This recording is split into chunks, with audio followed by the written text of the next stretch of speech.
नमस्कार दोस्तों, मैं हूँ सूरज। एक बार फिर से स्वागत है आपके ही अपने यूट्यूब चैनल द ब्रैडो में।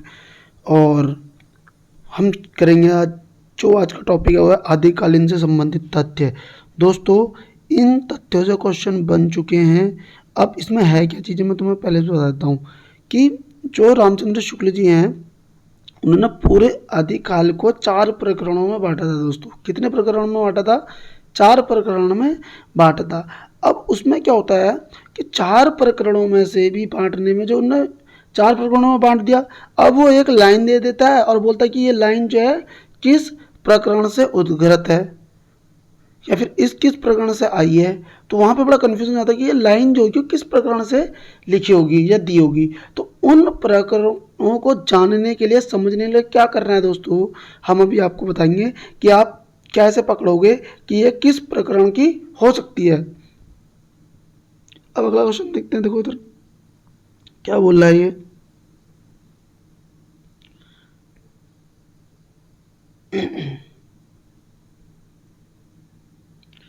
अभी प्रकरण आदि क्या है, ये तुम इससे पिछला वाला वीडियो जरूर देखना। ये आधे में से था। अब आधे का पार्ट मुझे कल बनाना था, लेकिन वीडियो बन चुकी थी 30 मिनट की। 30-31 मिनट की इतनी लंबी वीडियो बनानी थी नहीं मुझे, इसलिए मैंने इसको पार्ट 2 में कर दिया। ठीक है।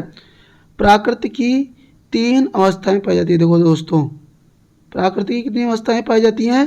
3 अवस्था पाई जाती है, जिसमें पहली अवस्था को हम प्रथम प्राकृत मतलब पाली कहते हैं, दूसरे प्राकृत को हम प्राकृत कहते हैं और तीसरी प्राकृत को हम अपभ्रंश कहते हैं। दोस्तों, प्रथम प्राकृत पाली, द्वितीय प्राकृत प्राकृत, तृतीय प्राकृत अपभ्रंश। हिंदी का जो साहित्य इतिहास लेखन की जो शुरुआत हुई है वो अपभ्रंश से हुई है। देखो होता क्या है, इस चीज़ को जरा ध्यान से समझना। मैं क्या बोलना चाह रहा हूँ आपको। हिंदी का विकास क्रम, तो हिंदी का दोस्तों विकास क्रम हुआ था संस्कृत, पाली, प्राकृत, अपभ्रंश। संस्कृत, पाली, प्राकृत, अपभ्रंश, अवहट्ट, फिर आती है प्राचीन हिंदी, फिर आती है हिंदी। चलो हमने मान लिया। तो क्वेश्चन आता है, देखो इधर इस हिंदी की आदि जननी, हिंदी की आदि जननी दोस्तों होती है संस्कृत। हिंदी की आदि जननी कौन सी होती है? संस्कृत। तो हिंदी का विकास क्रम आता है तो संस्कृत, पाली, प्राकृत, अपभ्रंश, अवहट्ट, हिंदी।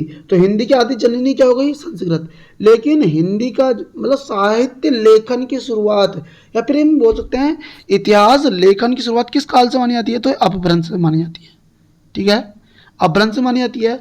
वहीं पे देखो, अब ये बोल रहा है कि प्राकृत की जो होती है 3 अवस्थाएं होती हैं। ठीक है, प्राकृत की कितनी अवस्थाएं होती हैं? 3 अवस्थाएं आती हैं, जिसमें प्रथम प्राकृत को बोलते हैं पाली और द्वितीय प्राकृत को क्या बोलते हैं हम? प्राकृत, और तृतीय प्राकृत को बोलते हैं अपभ्रंश। और याद रखना, हमारे देश की पहली भाषा, पहली लोक भाषा या पहली आम बोलचाल की भाषा थी पाली। देश की पहली आम बोलचाल की भाषा कौन सी थी? पाली। और पाली में ही गौतम बुद्ध जी ने अपने सारे उपदेश दिए हुए हैं दोस्तों। ठीक है ना। संस्कृत, पाली, प्राकृत, अपभ्रंश, अवहट्ट, हिंदी। तो अपभ्रंश साहित्य इतिहास लेखन की शुरुआत अपभ्रंश से मानी जाती है। हिंदी की आदि जननी को हम संस्कृत कहते हैं। अपभ्रंश का अपभ्रंश हम अवहट्ट को कहते हैं। महावीर स्वामी ने अपने सारे उपदेश प्राकृत में दिए हुए हैं। क्लियर बात आ रही है? आगे बढ़ते हैं। ये दोस्तों वीडियो कोशिश ये किया करो कि जैसे मैं फास्ट बोल जाता हूँ या समझ नहीं आ रहा तो वीडियो को दोबारा देख लिया करो। शुक्ल के अनुसार, देखो शुक्ल जी के अनुसार क्या बोल रहा है ये, प्राकृत की अंतिम अवस्था, प्राकृत की अंतिम अवस्था कौन सी थी? पाली, प्राकृत, अपभ्रंश। प्राकृत की अंतिम अवस्था क्या थी? अपभ्रंश, सॉरी, अपभ्रंश अवस्था से ही हिंदी साहित्य का आविर्भाव माना जा सकता है। मैंने यही वाली बात बोली थी कि हिंदी साहित्य लेखन जो शुरुआत मानी गई है वो कब से मानी गई, अपभ्रंश काल से मानी गई है दोस्तों। और वहीं पे हिंदी की आदि जननी कौन है, संस्कृत है दोस्तों। और अपभ्रंश का अपभ्रंश अवहट होती है दोस्तों। अभिप्राय माना जा सकता है उस समय जैसे गाथा कहने से प्राकृत का बोध होता था, उसी प्रकार दोहा या दुहा कहने से अपभ्रंश का बोध होता था। कहने का क्या मतलब है कि जब उस समय पे प्राकृत गाथा या जैसे क्या बोल रहा है, उस समय जैसे गाथा कहने से प्राकृत का बोध होता था, वैसे ही दोहा या दुहा कहने से अपभ्रंश का रूप माना जाता था दोस्तों।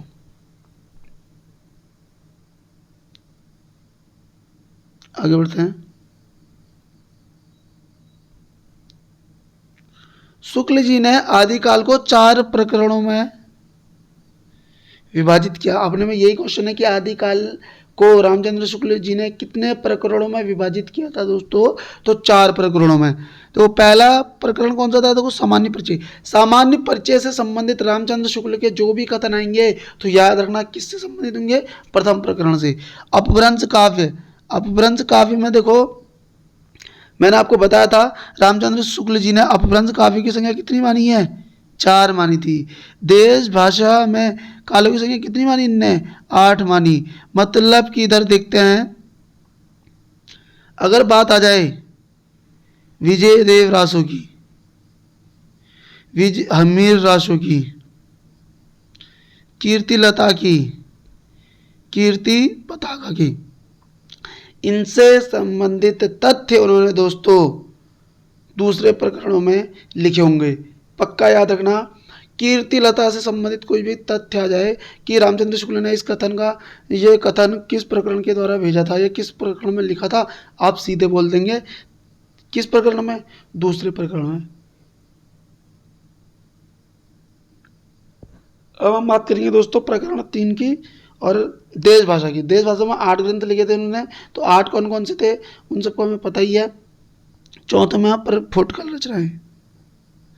फुटकल रचनाएं दोस्तों वो थी जिनसे किसी भी राजा का पता नहीं चलता था, ना ही वो अपभ्रंश के द्वारा लिखी जाती थी, अपभ्रंश ग्रंथ थी, ना ही वो देश भाषा में होती थी। आगे बढ़ते हैं। अब देखो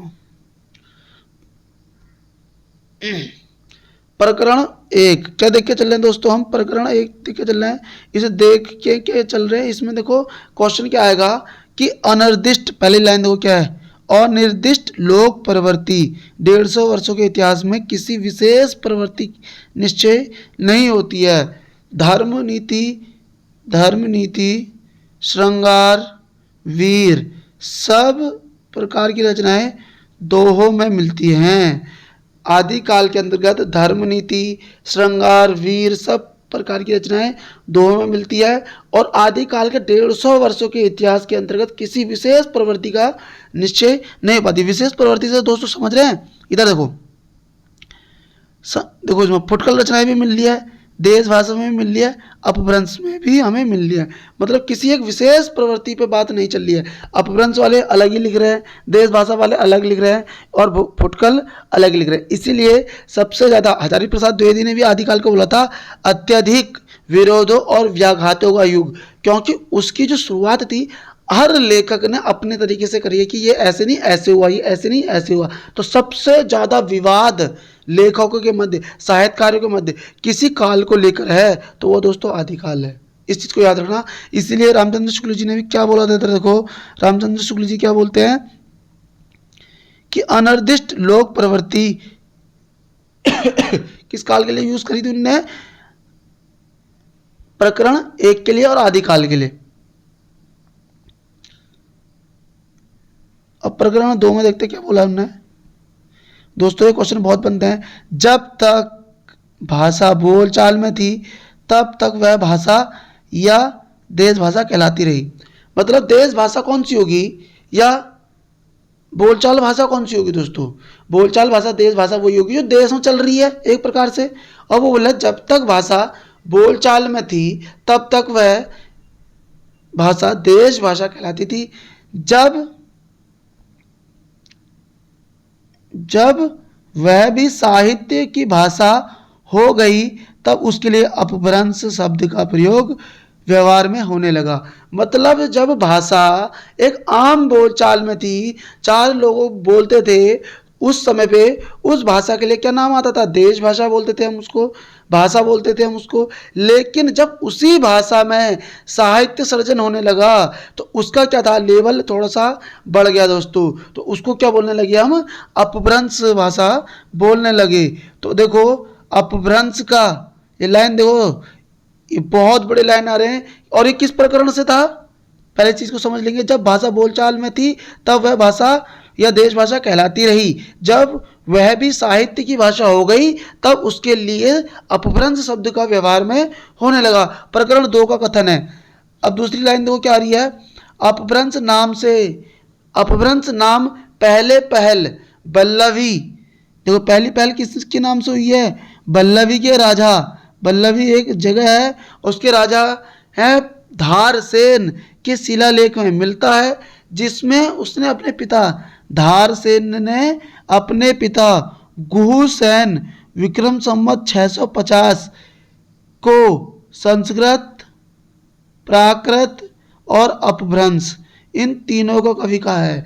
क्या बोल रहा है? अपभ्रंश नाम पहले पहल वल्लभी के राजा धारसेन द्वितीय के शिलालेख में मिलता है, जिसने अपने पिता गुहासेन विक्रम संवत 650 को संस्कृत, प्राकृत और अपभ्रंश तीनों को कवि कहकर पुकारा। दोस्तों ये कथन किस प्रकरण का है? तो बोलेंगे ये कथन द्वितीय प्रकरण का है दोस्तों, क्योंकि बात कहीं ना कहीं किससे चल रही है?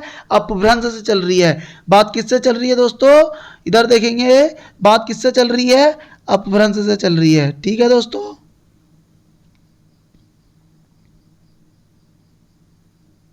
इधर देख लेते हैं।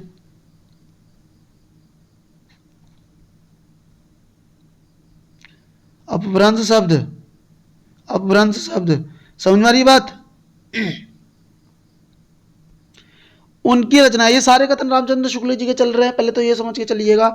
उनकी रचनाएं सिद्धो व नाथो, तांत्रिक विधान, योग साधना, आत्मनिग्रह, श्वास निरोध की शिक्षा, सांप्रदायिक शिक्षा मात्र है।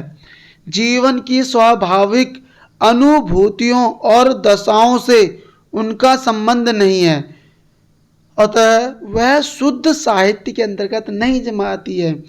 वह शुद्ध साहित्य के अंतर्गत नहीं आती। क्योंकि शुद्ध साहित्य के अंतर्गत क्यों नहीं आती है? उसका कारण है दोस्तों, शुद्ध साहित्य वो कहलाता है जो मानव के संचित चित्तवृत्तियों का प्रतिबिंब हो, या मानव की चित्तवृत्तियों का संचित प्रतिबिंब हो। रामचंद्र शुक्ल जी ने बोला था। लेकिन इनकी रचनाएं जो सिद्ध थे, नाथ थे, फागो थे, रासो थे, इनकी जो रचनाएं होती थी वो कहीं ना कहीं अपने धर्म को आगे ले जाने की होती थी। चार लोग हैं, और भक्ति काल के समय पे क्या हुआ था कि जब मुस्लिम आक्रांताएं भारत में पहुंचे थे, भारत में लोग पहुंचे थे, उन्होंने क्या किया था? इतने ज़्यादा टैक्स वसूले सिर्फ किस चीज़ के लिए? कि उनका धर्म हिंदू है, हमारा धर्म क्या है? हिंदू है। तो उसमें क्या होता था कि अगर कोई अपना मुस्लिम धर्म कन्वर्ट करवा लेगा, मुस्लिम धर्म में परिवर्तन करवा लेगा, तो उन्हें क्या होता? उन्हें जो धर्म होता था, जो टैक्स होता था, वो टैक्स से वो बच जाते थे दोस्तों। और कहते थे कि उस समय पे उनको जो भक्ति होती थी, उस समय पे हमारी भक्ति में क्या अराजकता फैली थी। सिद्ध बहुत, जब ये नाथ इनका जब अंतिम समय आता था तो इनने अराजकता भी फैला दी थी। माफी चाहूँगा दोस्तों, इसीलिए लोग इनसे परेशान हो चुके थे। माफी चाहूँगा। सुबह के बज रहे हैं अभी फिलहाल दोस्तों, अब सुबह का टाइम चल रहा है 4 बजे का, तो अभी उठ के सो के उठाऊँ तो थोड़ा सा अजीब सा तो होता ही है। अब देखो क्या बोल रहा है, मतलब इनकी जो शिक्षाएं होती थी ना, वो सांप्रदायिक शिक्षा थी। देखो यहाँ पे साफ बोल रहा है, कौन सी शिक्षा थी वो? सांप्रदायिक शिक्षा थी। अपने संप्रदाय को आगे ले जाना था इनका काम। सिद्धों ने रिजु सीधा दक्षिण मार्ग को छोड़कर बंक टेढ़ा मार्ग अपनाने का उपदेश दिया था। सिद्धों ने सिद्धों ने कैसा मार्ग अपनाया था? टेढ़ा मार्ग। देखो कैसे याद रखेंगे सिद्धों को, कैसे लिखते हैं? एस। सिद्धों में क्या लिखेंगे हम? एस करेंगे ना। लो सिद्धों, सिद्धों लिख लिया हमने, लेकिन सिद्धों में एस आ रहा है और कैसा मार्ग अपना रहा है? देखो ये मार्ग देखो कैसा है, समझ में आ रहा होगा आप लोगों को मैं क्या बताना चाह रहा हूं। मार्ग सिद्धों ने कैसा अपनाया था? टेढ़ा मेढ़ा। कैसा मार्ग अपनाया था? टेढ़ा मेढ़ा।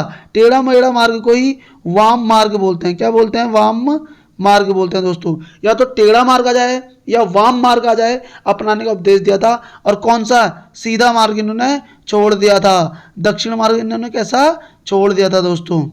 छोड़ा क्या था? छोड़कर अगला मार्ग। सिद्धों का प्रभाव भारत के पूर्वी भागों में था और नाथों का पंथ, मतलब नाथों का भारत के पश्चिम क्षेत्र में, राजपुताना व पंजाब क्षेत्र में था। अच्छा ये याद रखेंगे, एक बात आई यहाँ पे सिद्धों की, एक बात किसकी आई है? नाथों की बात आई है। चलो हम ABCD लिखते हैं। क्या करते हैं हम? ABCD लिखते हैं। तो देखना N आएगा पहले और S आएगा बाद में। क्या मैं सही बोल रहा हूँ? ABCDEFGHIJKLMNOPQRS। तो देखो N आया पहले और S आया बाद में। अब इनको चारों दिशाओं में बांट देते हैं। चलो लो, इसको बोलते हैं उत्तर, इसको बोलते हैं दक्षिण, इसको बोलते हैं पूरब, इसको बोलते हैं पश्चिम। तो इधर देखते हैं पूरब पश्चिम। तो मैंने तुमसे क्या बोला कि सिद्धों ने अपना जो संप्रदाय के लिए जो क्षेत्र स्थापित किया था वो कैसा क्या था? सिद्धों का प्रभाव भारत के, इधर देखेंगे, सिद्धों का प्रभाव भारत के पूर्वी भागों में था और नाथों का पश्चिम क्षेत्र में। देखो बात समझ में आ गई? पूरब, आपने ABCD लिखनी है। N आएगा पश्चिम की तरफ, S आएगा पूरब की तरफ। अब बढ़ते हैं आगे। प्रकरण 30, प्रकरण 3, देश भाषा या आम बोलचाल की भाषा। इसमें देखो क्या बोल रहा है, इसमें देश भाषा, उसमें रचित रासो काव्य और 7 ग्रंथों का विवेचन किया गया है। मतलब 7 ग्रंथ, पता क्या बोल रहा है? क्योंकि रासो काव्य प्लस 7 ग्रंथ, मतलब टोटल देश भाषा में कितने काव्य लिखे गए थे, कितने ग्रंथ लिखे गए थे? 8 लिखे गए थे। और अपभ्रंश में कितने लिखे गए हैं दोस्तों? 4 लिखे गए हैं। अब बढ़ते हैं आगे की ओर। पृथ्वीराज रासो के संबंध में तो याद रखना, देखो पृथ्वीराज रासो अपभ्रंश की रचना थी, सॉरी देश भाषा की रचना थी। तो पहला प्रकरण सामान्य बोलचाल, दूसरा प्रकरण अपभ्रंश, तीसरा प्रकरण देश भाषा। क्लियर?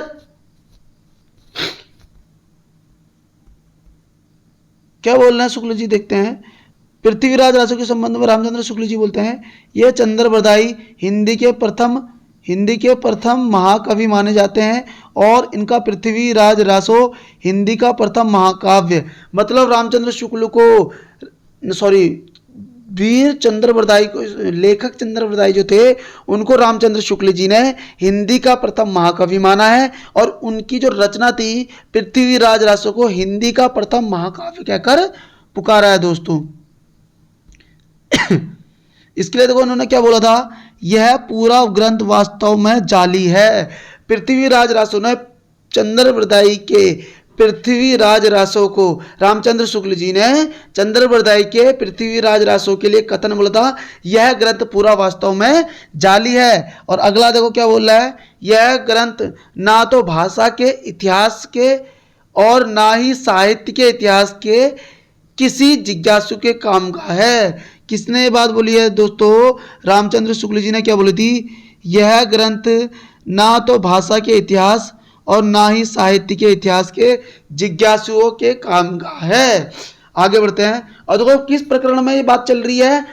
देखो दोस्तों अपभ्रंश को हम पढ़ के आए हैं प्रकरण 2 में, अब चल रही है देश भाषा की बात प्रकरण 3। तो ये अगर आ गया पूरा ग्रंथ वास्तव में जाली है, तो तुम्हें पता लग जाएगा रामचंद्र शुक्ल जी ने किसके लिए कहा था। हमें पता है ये कहा था पृथ्वीराज रासो के लिए। और पृथ्वीराज रासो कैसी रचना थी, कैसा ग्रंथ था, हम उनके देश भाषा का ग्रंथ था। और देश भाषा का संबंध किस प्रकरण से था, प्रकरण 3 से था। तो हमें पता लग जाएगा प्रकरण 3 का ये कथन है दोस्तों। अब बात करते हैं बीसलदेव रासो की। बीसलदेव रासो के संबंध में सॉरी, इनके वीर चरित्र बीसलदेव रासो का बहुत कुछ वर्णन इनके राज कवि सोमदेव ललित ने ललित विग्रह राज नाटक में किया है दोस्तों। इनके वीर चरित्र वीर देव रासो का बहुत कुछ वर्णन, इसको अभी रोक देते हैं, चलो इसको ऐसे रोक लो, इसको मत पढ़ना।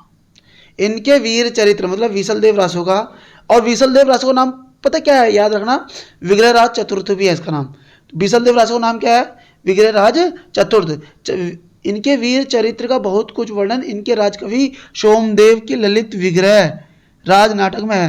क्योंकि देखो दोस्तों, बीसलदेव रासो वीर गाथात्मक काव्य ग्रंथ नहीं था। पृथ्वीराज रामचंद्र शुक्ल ने बोला था कि आदि काल में 12 जो साहित्यिक ग्रंथ थे उसमें बीसलदेव रासो, खुसरो की पहेलियां और विद्यापति की पदावली, इन तीनों को उसने वीर गाथात्मक के अंतर्गत नहीं रखा था दोस्तों।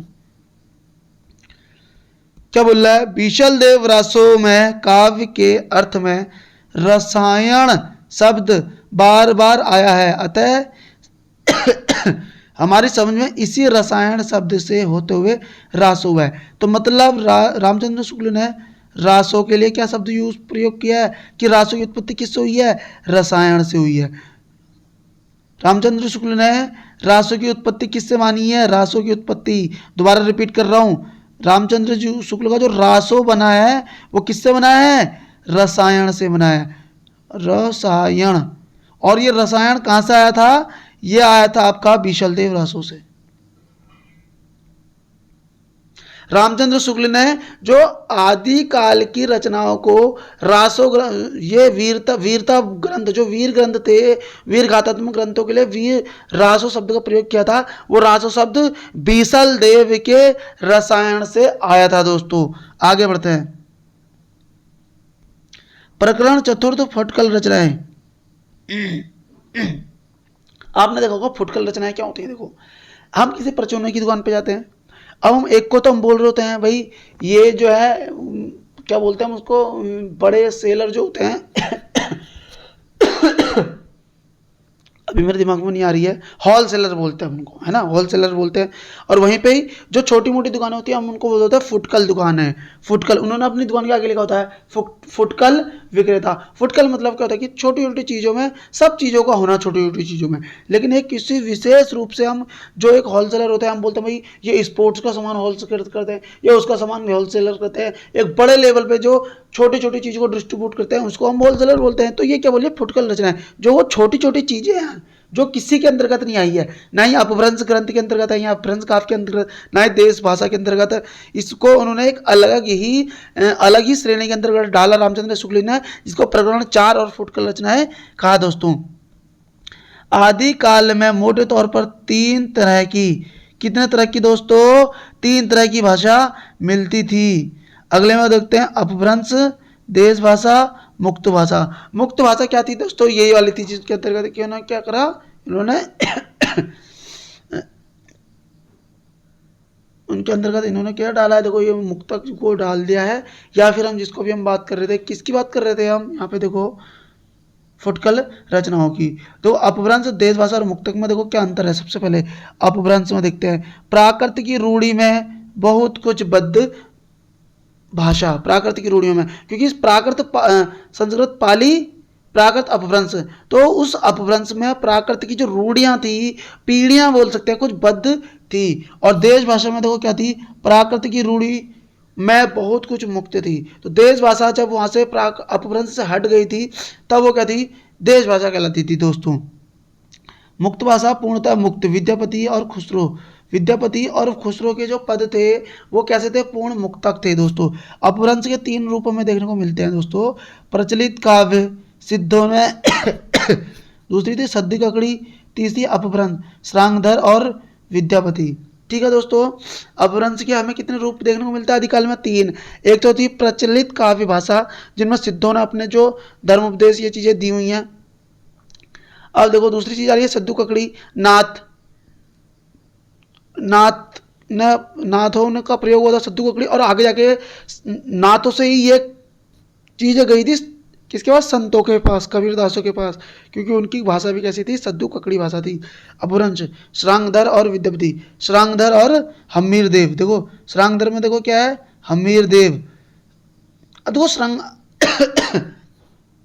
था क्या आदि काल के अंदर अपभ्रंश की रचनाएं कितनी थी दोस्तों?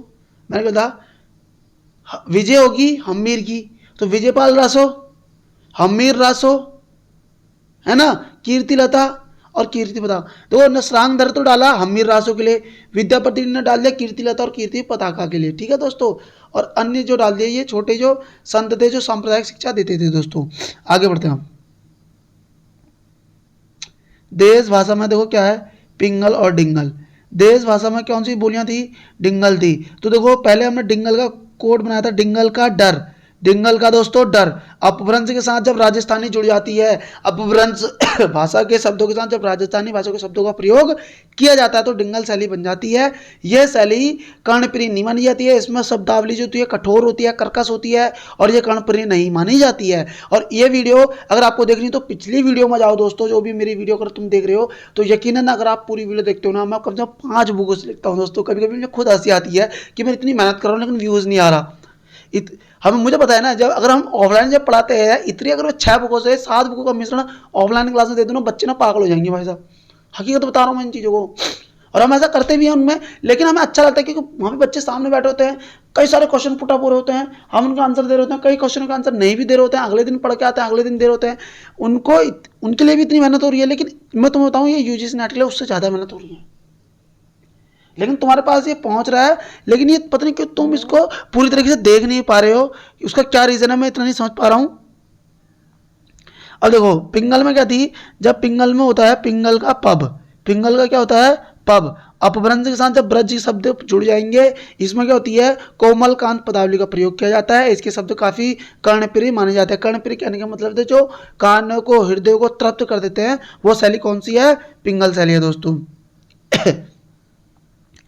अगला पॉइंट देखो, जैसे यूजीसी नेट, भाई लो नेट में क्वेश्चन आ रखा है, किस में आ रखा है? नेट में आया हुआ है। जैसे पुराना चावल ही बड़े आदमियों के खाने योग्य समझा जाता है, वैसे ही अपने समय से कुछ पुरानी पड़ी हुई परंपराएं, गौरव से युक्त भाषा ही पुस्तक रचने वालों के व्यवहार योग्य समझी जाती है। नेट में आया हुआ प्रकरण 4। जैसे पुराना चावल ही बड़े आदमियों के खाने योग्य समझा जाता है, वैसे ही अपने समय में कुछ पुरानी पड़ी हुई परंपराएं और गौरव से युक्त भाषा ही पुस्तक रचने वालों के व्यवहार योग्य समझी जाती है। किस प्रकरण में लिखा है? प्रकरण 4 में लिखा हुआ है। विद्यापति को कृष्ण भक्तों की परंपरा में समझना चाहिए दोस्तों। विद्यापति को कृष्ण भक्तों की परंपरा में समझना चाहिए। मैंने लास्ट पिछली वीडियो में बताया हुआ है कि पदावली में दोस्तों, पदावली में राधा और कृष्ण के क्रीड़ा के पद आए हुए हैं, जिसलिए आधुनिक हिंदी में विद्यापति को कृष्ण काव्य का प्रणेता कहा जाता है।